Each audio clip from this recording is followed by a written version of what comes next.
Hello, friends, and welcome to another episode of the Foundation Worldview podcast, where we seek to answer your questions so that you can equip the children that God has placed in your care to carefully evaluate every idea they encounter and understand the truth of the biblical worldview. I'm your host, Elizabeth Urbanowicz, and I'm thrilled that you've joined me for another episode today.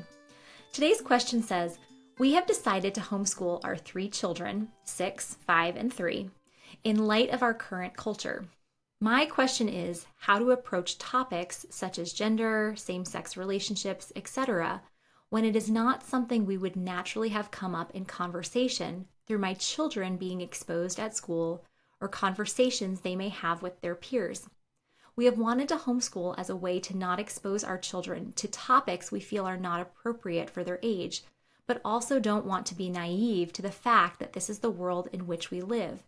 And one of the beautiful parts of homeschooling is that we have the ability to approach these subjects in a way that align with our beliefs. I'm just not sure how much to share with my children at their ages while still protecting their innocence. This is an important question, and I think it's one that many of us are thinking through in our current cultural context. So we're going to dive down deep into answering that question today. But before we do, if you have found the content of this podcast beneficial, please make sure to like and subscribe so that you don't miss any future episodes. I would also ask that you invest time writing a review so that more people can discover our content so that we can equip as many children as possible to understand the truth of the biblical worldview. Now, this question about thinking through, how much to protect our children, how much to expose them to, I think this questioner has identified something key, and that is that protecting our children does not equal complete isolation. It equals preparation. I'll say that again. Protecting our children does not equal complete isolation. It equals preparation. And what I mean by this is that we can't just hide our children from all of the things of the world. Now, are there certain evils that we want to do what we can to protect them from? And I'm talking about evils, like pornography or abuse. Yes, we want to do what we can to protect them from those evils. However, there are certain deviations from God's good design that our kids are just going to be exposed to naturally in the world. Even if, those of you watching and listening know that, or if you followed the Foundation Worldview Ministry for a while, you know that I'm not married and I do not have biological children of my own. But if I did have children and I chose to homeschool them, even just living on the block on which I live in a pretty conservative area of the country, my children would already be exposed to homosexuality. And that's not necessarily a bad thing because we have neighbors who are living in homosexual relationships. And these are neighbors that I genuinely love and care for. And if I had children, I would still have these neighbors into my home. And our children are just going to be exposed to these deviations from God's good design just by living in the world. And we don't want to teach them to fear other people or to fear ever being exposed to deviations from God's good design. Because you know what? The evils of this world do not just reside out there. The evils of this world reside in our own hearts. That Jesus didn't come to protect us from the world. Jesus came to rescue us, to redeem us from our own sin. And so what we need to do is we don't need to completely isolate our children from the world. We need to prepare them to confront the evils within their own heart, to see that Jesus is the only solution to that evil, and also to prepare them for the deviations from God's good design that they are going to encounter in the world. An example that I like to give is the example of hand sanitizer. That often what we do is we just want to sanitize everything for our children. We want to make sure they only bump into people, who align with our worldview, and, they're only consuming media that comes from a Christian perspective. And we want to just sanitize everything.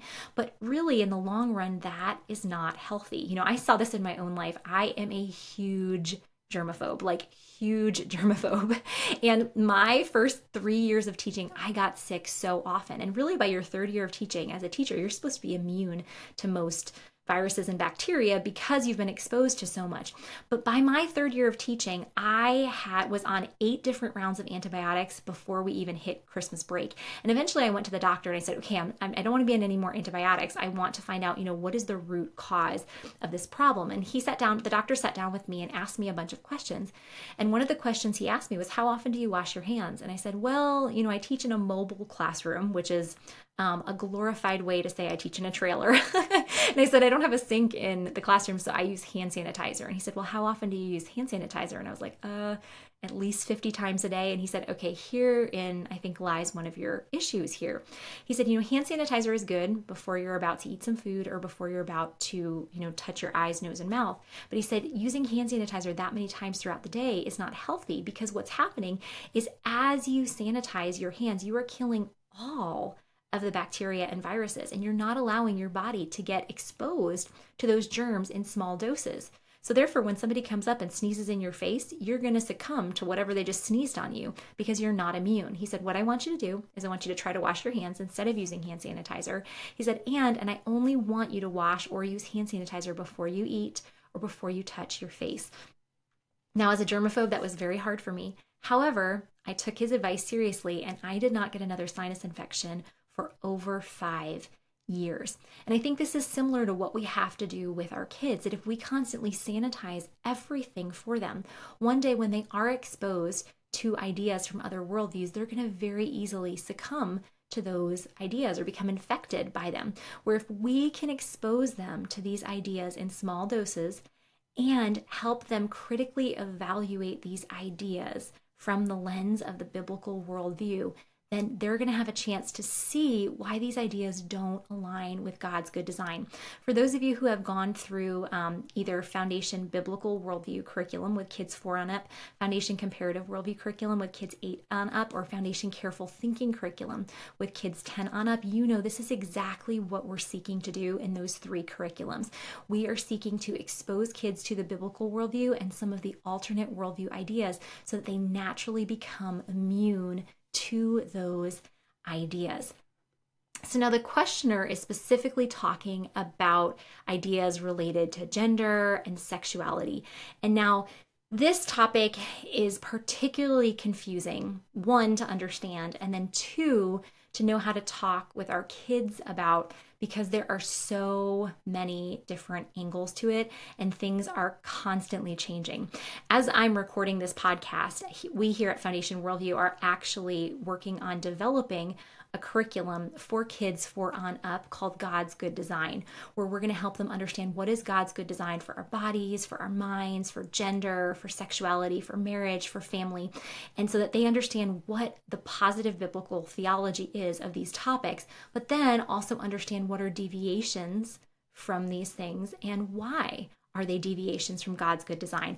And as I was working on the initial outline for this curriculum, the wall that is over here to my right, it is covered with sticky notes of just big ideas that are important to cover with kids and, some minor ideas. And those sticky notes have been arranged and rearranged and rearranged and rearranged. And I can't tell you how many times I've gone back to the drawing board and I've read more books and more books and more books, and rearranged those sticky notes, because understanding how to present these concepts succinctly and in a way that aligns with what Scripture teaches can be so very confusing. So what I'm going to do now is I am going to just recommend just certain things that we can do with our kids to expose them both to God's good design and some of the deviations from it. Now, the first thing I'm going to recommend, those of you who have followed the Foundation Worldview Ministry for a while, you already know what I'm going to say. The first thing I'm going to recommend is we have to build up a positive biblical theology of God's good design for gender and sex and marriage and family. That our kids have to know what are the purposes behind these things. Because if we just focus on, this is a deviation, it's not good, they're not going to have any foundation for which to understand, why is this a deviation? Why does this not align with God's good design? And these things, these issues of gender and sex and marriage and family, ultimately, these are all good gifts from our Creator. And that's how we want our children to foundationally understand these things. If you're not sure how to talk with your kids, about sex or marriage or family and God's good design for these things, a resource that I've recommended in the past and will continue to recommend is the online course put out by the Birds and Bees Company. That's the course that'll just kind of walk you through how to talk with your kids about sex at a very, very basic level, even starting at the age of 3. Once we have built up this positive biblical theology of God's good design, the next thing that we want to do is then introduce our kids to the deviations from these good designs and help them understand why these deviations are deviations. A book I highly recommend that you check out is Mama Bear Apologetics Guide to Sexuality. That book just has chapter after chapter on the different things that are going on in our culture and how we can help our kids understand what's going on from a biblical perspective. Also, Lord willing, within the next year, we here at Foundation Worldview will have released our God's Good Design curriculum. And so highly recommend that once that is released that you check that out, because what that's going to be is that's going to be a curriculum that's going to be a video-based curriculum that you can go through with your kids to succinctly build an understanding of how God designed sex and gender and marriage and family, and then what those deviations are. So now, until those materials are released, just what I recommend that you do in general is once you've built up that positive biblical theology, then just give a basic overview of these deviations. And, one example could be, we talked about marriage and how God designed marriage. And what is God's good design for marriage? Do you remember? That's right. God's good design for marriage is that one man and one woman would become one flesh for one lifetime. That's God's good design, and that man and that woman, that they might have children and start a family, and that is God's good design. We also talked about, what does that good design represent? That's right, that good design shows a picture of Jesus and the church, and say, you know what? Because all of us are sinful, because all of us have rebelled against God, so many times we decide that we want to go with our own feelings instead of God's good design. And you know what? There are some people who decide that instead of marriage being one man and one woman, they want marriage to be two men, or they want marriage to be two women. How is that different than God's good design? And give your kids an opportunity to talk through that. That's right. In God's good design, it's one man and it's one woman, where some people think it can be two men or two women. But you know what? If we have two men or two women, can we have a family? No, we can't. That we need a man's body and we need a woman's body in order to make a baby. Also, when we talk about that picture of Jesus and the church, what changes if we have two men? That's right, we have a picture of Jesus and Jesus, where that's not really what it is. It's really Jesus and the church. Or what if we have two women? What's that a picture of? That's a picture of the church and the church, right? So, you know what? There's this deviation, this change from God's good design. You can do the same thing when you're talking about gender, that God has created us as male or female. Now, an important thing to do when we're talking about gender is not to get into gender stereotypes. That yes, God has given different roles for the different genders within marriage and within the church.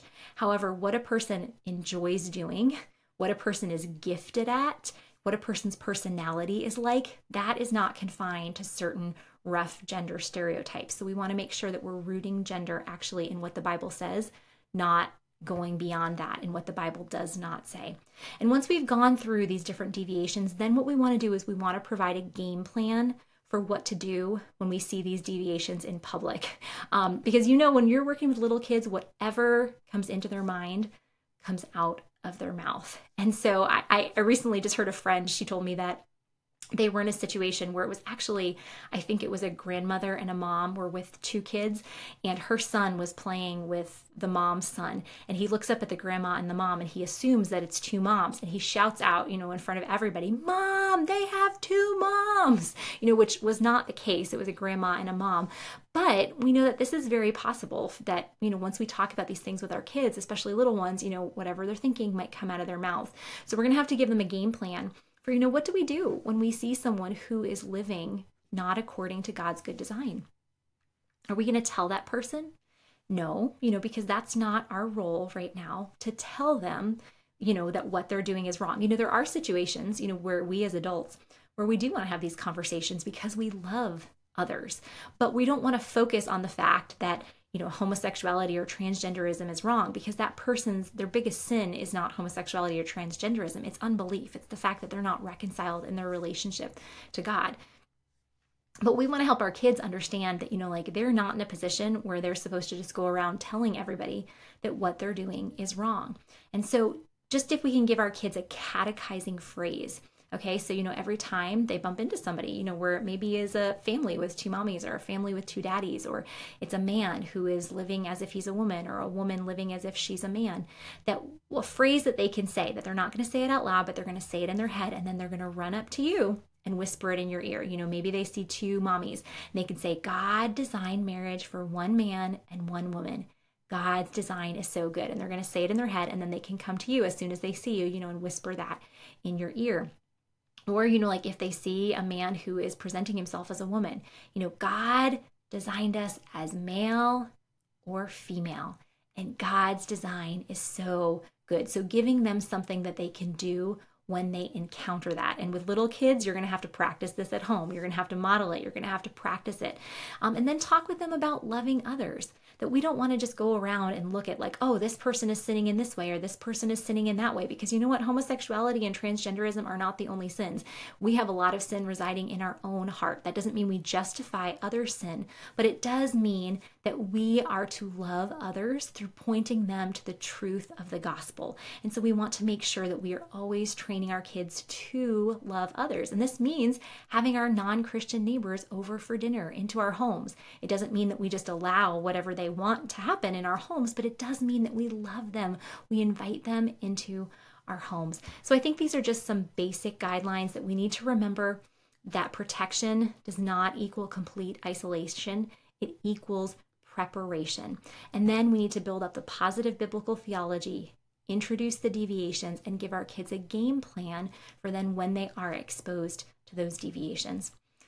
Well, that's a wrap for this episode. If you have a question that you would like for me to answer on a future Foundation Worldview podcast, you can submit that by going to foundationworldview.com/podcast. As we leave our time together, my prayer for you is that no matter the situation in which you and the kids God has placed in your care find yourselves, that you would trust that God is working all things together for your good by using all things to conform you more into the image of His Son. I'll see you next time.